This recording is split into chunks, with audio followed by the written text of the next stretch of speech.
Welcome to South Asia Today, a show that provides you the glimpses of South Asia. I'm your host Pratiksha Mishra. Let's begin with the headlines first.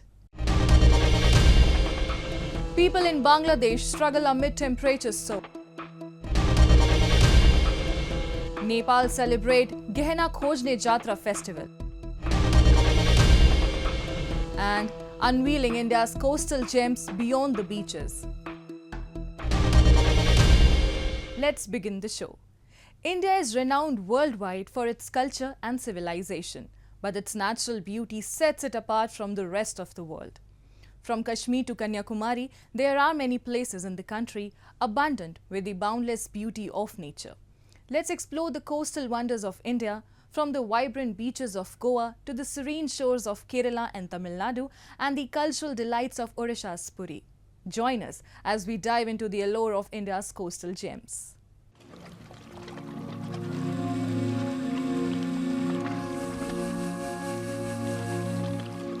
Stretching far and wide, the blue sea.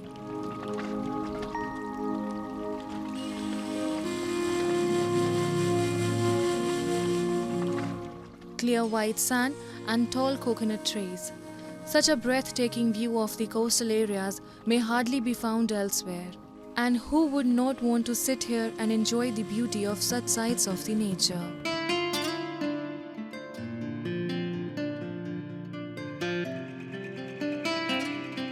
This is Lakshadweep, India's smallest union territory that comprises 36 islands.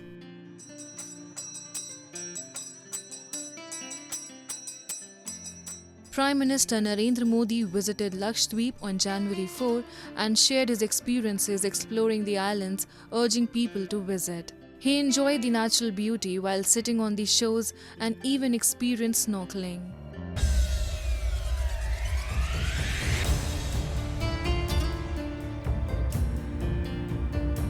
जिसने एक बार यहाँ के सुंदर beaches को देख लिया वो दूसरे देश जाना भूल जाएगा. Following PM Modi's visit, discussions about Lakshadweep have been buzzing nationally and internationally. There has been a significant increase in the number of tourists visiting here. People from around the globe are coming to enjoy the beauty of this place with their families. Along with enjoying the beauty of nature, visitors can also indulge in various water sports activities here. Moreover, if you plan to stay here for a few days, there are wooden cottages available with modern amenities for a wonderful stay. बहुत सुंदर और स्वच्छ ये बीच है और हमें आकर यहाँ पे बहुत खुशी हुई है और हम चाहते हैं कि सभी पर्यटक यहाँ पे आवे. This is none less than Maldives. I have seen the pictures of it, and yes, we are enjoying a lot. After PM Modi's visit, Lakshadweep has emerged as a major tourist destination. With tourism increasing, it will not only boost economic activities but also create new employment opportunities. If you want to enjoy the beach with friends and family, Goa is the top choice for many. There are several beautiful beaches here where tourists often flock to spend their holidays. People are seen having fun, playing in the sea, dancing, singing, and enjoying boating activities here. Similarly, Shangumugham Beach in Kerala and Edward Elites Beach in Tamil Nadu are quite popular, where most people come to enjoy the sea waves with their family members. Odisha's Puri is famous not only for the Jagannath temple but also for its golden beach, which attracts tourists. There are excellent facilities for tourists to sit and enjoy the mesmerizing views on this beautiful beach. So after visiting this area, I feel very good. I can see that so nice the area. I have never seen such places in my life before. India is surrounded by the sea from 3 sides, so there is no shortage of coastal areas here. Just like Lakshadweep, there are many other beautiful beaches in the country where a large number of domestic and international tourists flock to enjoy. These beach destinations in India are a fantastic option for tourists. The government is continuously striving to develop such areas to further promote tourism and conserve the country's natural beauty.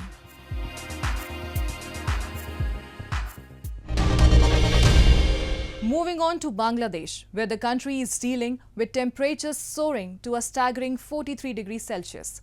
From the bustling cities to the serene countryside, its people are united in their struggle against the scorching sun. The heat wave has descended upon Bangladesh with unrelenting force, pushing the mercury to unprecedented heights. Residents across the country are struggling to cope with the heat, seeking refuge indoors or under whatever shade they can find. We have this report.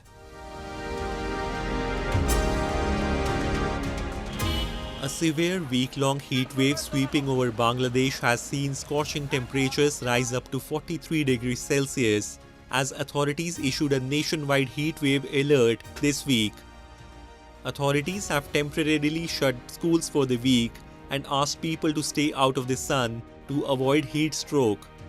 They are urging people to take precautions against the extreme temperatures, including staying hydrated, avoiding prolonged exposure to the sun, and seeking shelter in air-conditioned spaces when possible. People with pre-existing medical issues and the elderly, including children, are particularly vulnerable and are being advised to take extra care. From farmers to rickshaw pullers across Bangladesh, people are grappling with the relentless heat wave, enduring extreme temperatures with resilience and determination.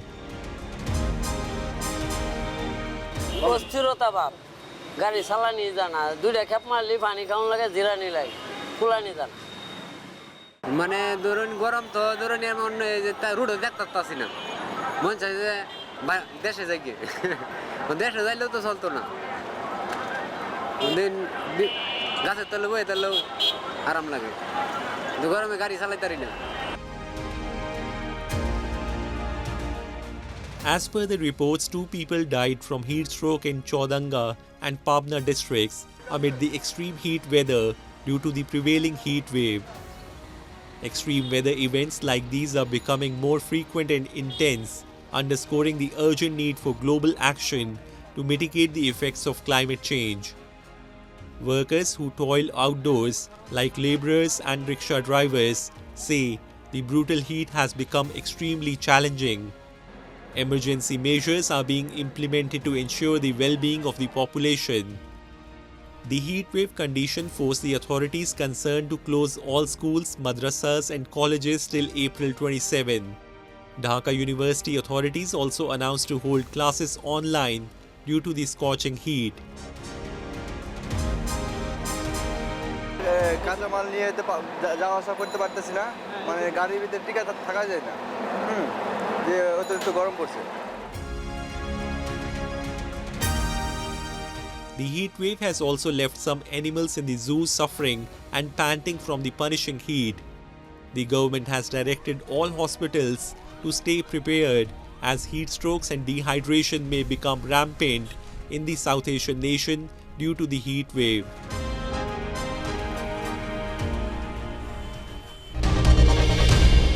Now we take a look at some happenings in Asia in our segment called Asia Watch.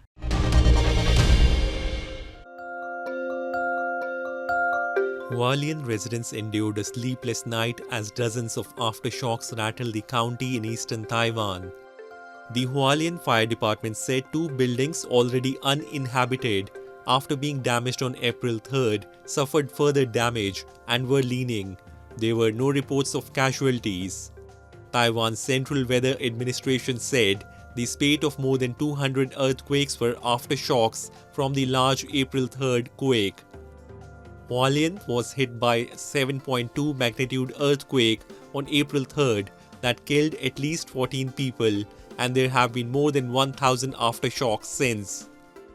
In mountainous Hualien County, some road closings following rockfalls were reported, and the government suspended work and school for the day. Taiwan lies near the junction of 2 tectonic plates and is prone to earthquakes.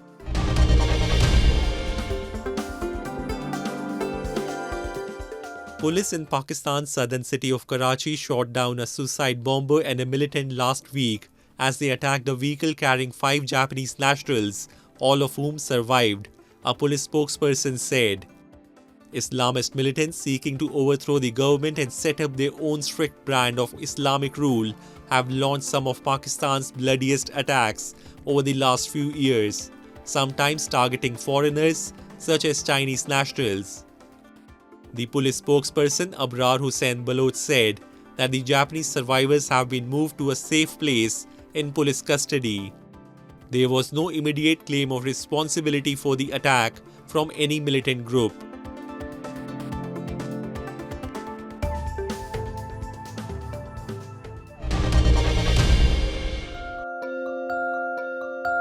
Hundreds of thousands of Argentines took to the streets of Buenos Aires in an anti-government march against budget cuts to public universities, the biggest protest yet against President Javier Milei's painful austerity measures.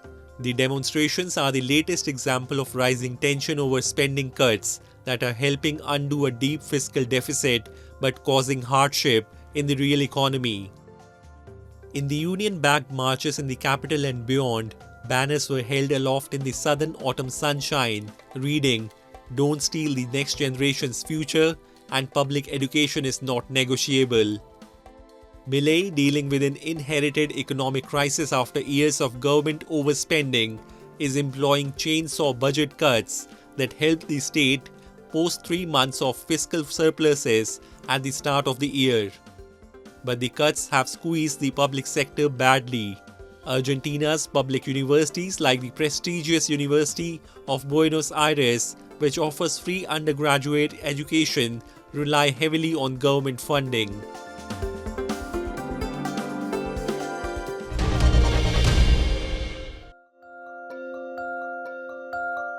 While trainee doctors in Seoul staged strikes in opposition to plans for more medical school admissions, hospitals in smaller South Korean cities say they are in dire need of more doctors.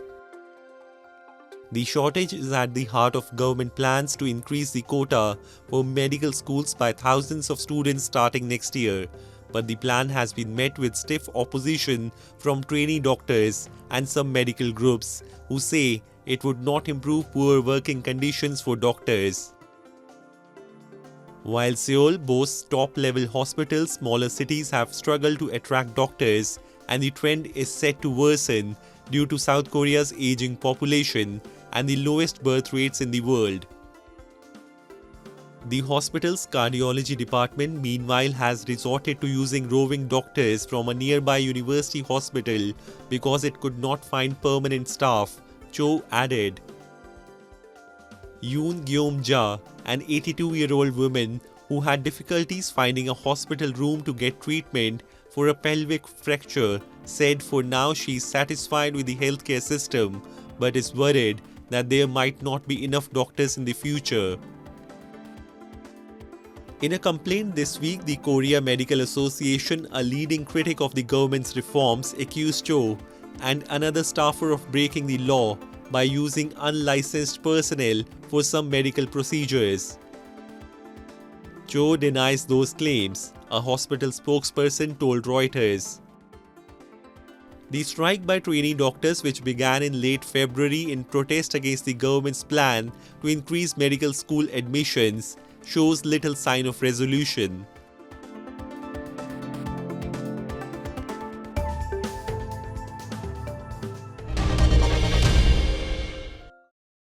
Moving on to Nepal's Handigaon, where history breathes and tradition thrives. Thousands of devout worshippers converged in a jubilant celebration of Ghena Khojne Jatra, a festival to search for jewelry. The Tudal Devi Jatra is a cherished annual event that unfolds on Chaitra Shukla Ashtami, aligning with the rhythms of the lunar calendar.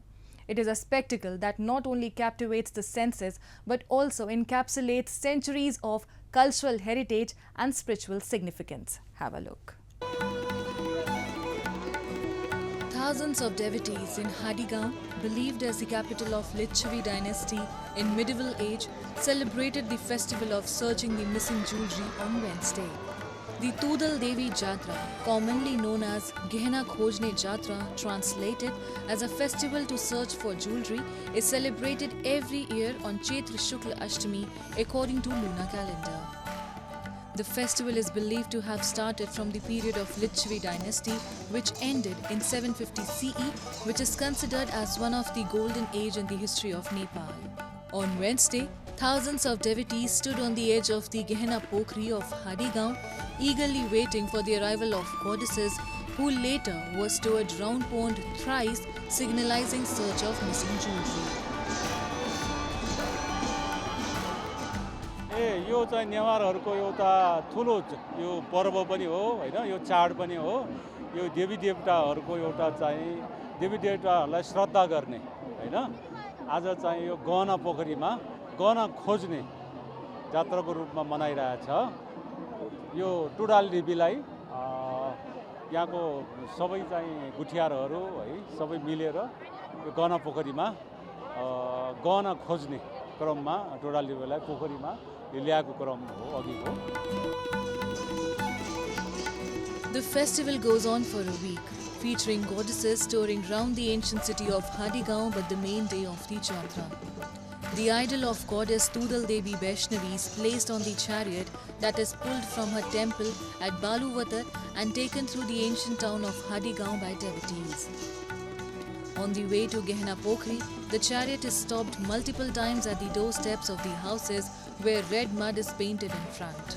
This is a symbol for the chariot to halt, and devotees take their time to pay respects and make various offerings to the goddess. Scores of musicians playing dheem and naikin follow the two men and make 3 rounds. Following the lead of a man with a torch, devotees pull the chariot into the pond. They also take 3 rounds pulling the chariot deep into the pond. The main chariot is accompanied around the pond by another chariot of goddess Mahalakshmi, the youngest sister of Tudal Devi, which is also called Manikhat. Manikhat is placed to the dabli, waiting for Tudal Devi to arrive. When Tudal Devi finds her jewels and comes back to the dabli, the chariot of Mahalakshmi takes 3 rounds around Tudal Devi chariot. The chariot of Tudal Devi is placed at the oldest dabli at Hadigaon for 2 more days, and prasad and flowers are sent to the goddesses of Nuwakot and Mana Maiju as news that the lost jewels have been found. The other sister, Mahalakshmi from Naxal, accompanied her as her home was nearby. After jewels were found, both sisters returned back home.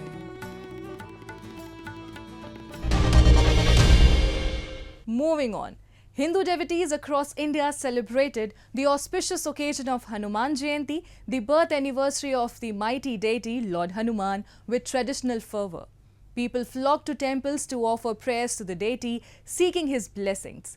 It's a time when worshippers gather to pay homage to Lord Hanuman's strength and admirable qualities.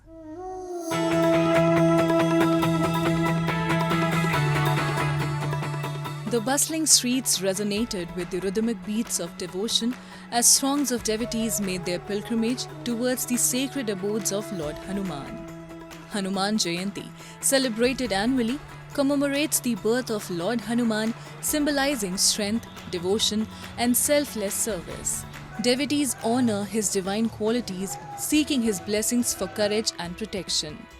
The occasion fosters spiritual renewal, unity, and reverence, inspiring individuals to emulate Hanuman's virtues in their lives. ये सबसे पहले तो एकत्रता का संदेश देता है, हिंदू धर्म का जागरूकता होती है और सब मिलकर इस त्योहार को मनाएं, खुशी मनाएं, मीठा बांटें, मीठा खुशहाली रहे, यही सब संकेत देता है. Hanuman is a prominent figure in Hindu mythology, revered as the divine companion and devotee of Lord Ram. He is featured prominently in ancient texts such as the Ramayana and the Mahabharata, as well as Puranic literature.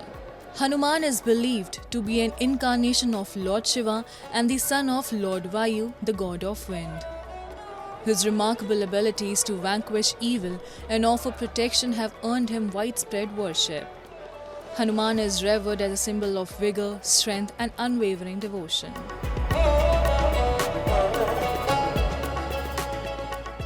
ये अपार भीड़ और ये अपार जन समर्थन और ये अपार जो है श्रद्धा देखते हुए अच्छा लग रहा है. भगवान हनुमान स्वामी महाराज की असीम कृपा सबके ऊपर बनी रहे। भव्याति भव्य हनुमान जन्म महोत्सव का सेलिब्रेशन सब ने मनाया। लाखों भक्तों की भीड़ है, मात्र दादा के झांकी और दर्शन करने के लिए आए हैं। Temples across India buzz with fervor during Hanuman Jayanti, resonating with chants and hymns dedicated to the mighty deity. Hanuman's divine presence fills the air, inspiring faith and spiritual upliftment.